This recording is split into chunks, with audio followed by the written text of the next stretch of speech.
চলাকালীন স্কুলের বিল্ডিংয়ের এক অংশ ভেঙে গিয়ে গুরুতর জখম হয় দুই ছাত্রী।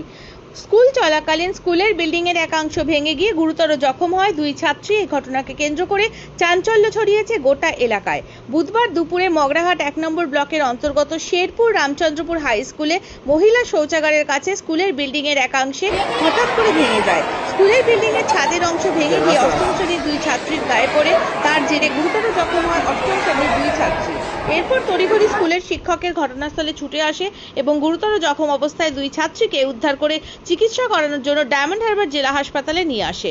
এই বিষয়ে আহত এক ছাত্রী বলেন, আমি আর আমার সহপাঠী শৌচালয়ে যাওয়ার সময় হঠাৎ করে স্কুলের ছাদের চাঙড় ভেঙে পড়ে, এর জেরে আমাদের মাথায় আঘাত লাগে। এ বিষয়ে স্কুল কর্তৃপক্ষ জানান, হঠাৎ করে এই দুর্ঘটনা ঘটেছে। আমরা আহত ছাত্রীদেরকে চিকিৎসা করানোর জন্য ডায়মন্ড হারবার জেলা হাসপাতালে নিয়ে এসেছি এবং স্কুলের পঠন পাঠন বন্ধ রাখা হয়েছে। স্কুলটি সংস্কারের জন্য ইতিমধ্যেই ঊর্ধ্বতন কর্তৃপক্ষকে বিষয়টি জানানো হয়েছে।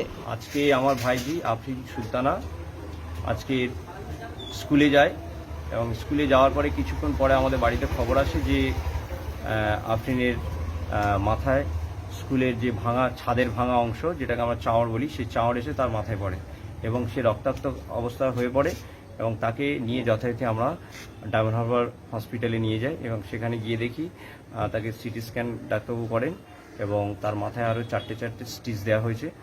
প্রশ্নটা এখানে যে দায়বদ্ধতা নিয়ে প্রশ্ন, যেখানে একটা চাঙড় তো আর একদিনের মধ্যে হঠাৎ পড়ে না। দীর্ঘদিনের একটা স্কুল বিল্ডিং এরকম হয়ে পড়ে রয়েছে, এখানে প্রধান শিক্ষক বা যারা পরিচালন কমিটি আছে, সেই পরিচালন কমিটি কী করছিলেন এতদিন, যেখানে 2,500 থেকে 3,000 বাচ্চা ওখানে নিত্যদিন পড়াশোনা করেন, তাদের জীবন নিয়ে যে জীবনের ঝুঁকি রয়ে গেল, সেটা নিয়ে একটা প্রশ্নচিহ্ন রয়ে গেল। আমাদের একটাই দাবি যে স্কুলের এহেন পরিস্থিতি বা এরকম পরিস্থিতির জন্য দায়ী কারা বা কেন স্কুলের পরিস্থিতিটা এমন, এই প্রশ্নটা আমরা জানতে চাই এবং এর জন্য আমরা এর তদন্তও চাই।